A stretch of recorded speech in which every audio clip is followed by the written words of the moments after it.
E esse possível encontro entre Lula e Trump, ele vem depois de um outro encontro que marcou essa semana, o encontro do ministro Mauro Vieira com o chefe da diplomacia dos Estados Unidos, Marco Rubio.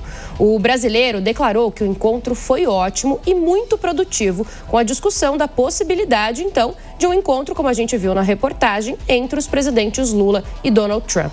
Para a gente entender agora como essas conversas podem afetar o impacto econômico entre Brasil e Estados Unidos, nós recebemos aqui agora na primeira edição do Fast News o economista André Perfeito. André, boa tarde, muito obrigada pela sua presença.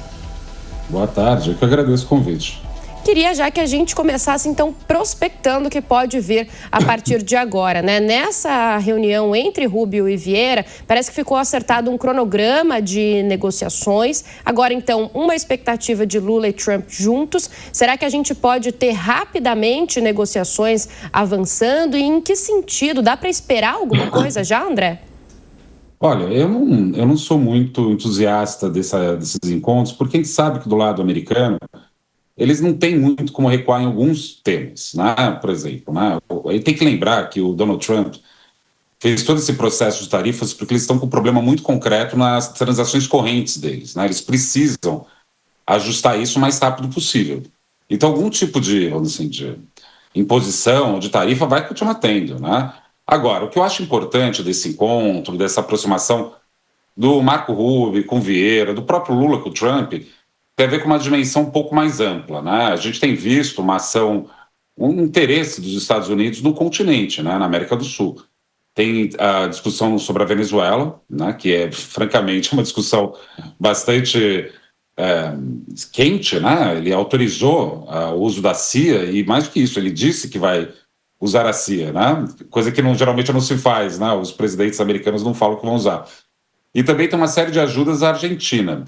Por que eu estou colocando isso? Porque é do interesse do Brasil que a relação nossa esteja, nesse momento, mais azeitada. Agora, em relação aos temas econômicos propriamente, aí tem que lembrar que aquela sobretarifa de 40%, né, 10% foi para todo mundo, né, esses 40%, muitos produtos já foram tirados desse contexto, né? E aí cabe também ao Brasil descobrir outros estímulos para isso. Mas a discussão é complexa, mas o que me chama mais atenção é esse interesse dos Estados Unidos no continente, e que bom que o Brasil restabeleceu, pelo menos em parte, né, os canais diplomáticos usuais. Então, André, para eu entender, são caminhos ali diferentes, né, que o senhor está vendo. O caminho de talvez algum outro item entrar em isenção ou redução de alguma tarifa, mas principalmente pensando para o futuro da relação econômica entre os dois países, né? Tem isso e tem essa questão, por exemplo, vamos pegar um tema que é bastante... chama muita atenção, que é a questão das terras raras, né? O Brasil tem um nível de reservas importante, mas a gente não tem a tecnologia e também a gente não tem o capital nesse momento para fazer isso. Isso, em alguma medida, é um problema. Seria ideal, o ideal fosse que tivesse já tudo isso. Mas o fato de não ter permite que o Brasil negocie isso com os americanos. Isso é uma boa notícia, né? Aí tem que lembrar que o Brasil, diplomaticamente, a gente sempre ficou negociando com os dois polos globais, né? Isso aconteceu na Segunda Guerra Mundial e vai acontecer agora, entre Estados Unidos e China, e o Brasil vai ficar jogando no meio do caminho aqui, que, diga de passagem, é uma estratégia muito mais inteligente, na minha opinião, do que a gente tem que fazer. Então, tem temas que vão ser observados aí nos próximos dias, mas achar que vai acabar a tarifa, não acho que seja o caso, pelo menos não me parece ser concreto isso. Estamos conversando com o economista André Perfeito sobre a relação entre Brasil e Estados Unidos, encontros aí entre as partes. E agora, André, eu vou chamar o nosso comentarista, Rodolfo Maris, para participar dessa conversa e também te fazer uma pergunta. Rodolfo. Boa tarde, André. Olha só, na semana passada, o Lula, em um de seus discursos, diz o seguinte, abro aspas aqui, na ligação de Donald Trump, Lulinha, rolou uma química entre nós, fecho aspas. Essa tal química que rolou entre os dois... Por que não diminuiu a taxa até agora? Que química é essa que não surgiu efeito nenhum economicamente? Olá, Rodolfo. Bem, é por conta disso mesmo, não vai mexer nas tarifas. Eles não podem mexer agora, né? Os americanos têm jogado pesado com todos, né? E o Brasil não vai ser privilegiado nesse sentido. Então, por isso que eu trouxe a questão num espectro maior. O importante é restabelecer os canais diplomáticos que, vamos ser francos, né, foram interrompidos no início do ano, por N motivos que não cabe talvez aqui falar, né? O que tem isso daí é importante para normalizar um pouco a relação. Agora, que os americanos precisam urgentemente gerar resultados comerciais mais favoráveis para eles, eles precisam. O problema é muito sério que eles têm. Então, eu acho que essa química que teve... Diga-se de passagem, né? O Lula teve esse negócio com o Trump, também teve com o Obama, né? Impressionante também essa capacidade dele de aproximar. Mas isso resolve? A minha impressão é que não, especialmente no caso das tarifas nesse momento. Agora, a gente olhando, André, o Brasil de forma macro, então, com relação com outros países, a postura adotada por Lula, que inclusive ontem ele voltou a dizer que, com esse exemplo de Trump, aprenderam que não pode falar grosso aqui com o Brasil. Isso passa uma mensagem também, de um modo geral, para outras nações? Funcionou, na sua opinião? O que eu acho que o Brasil está fazendo, Itamaraty está construindo, é essa estratégia de negociar com todos os polos ao mesmo tempo. O Brasil tem uma situação muito peculiar. Qual a situação peculiar que a gente tem? A gente é um país ocidental, mas ao mesmo tempo dos BRICS.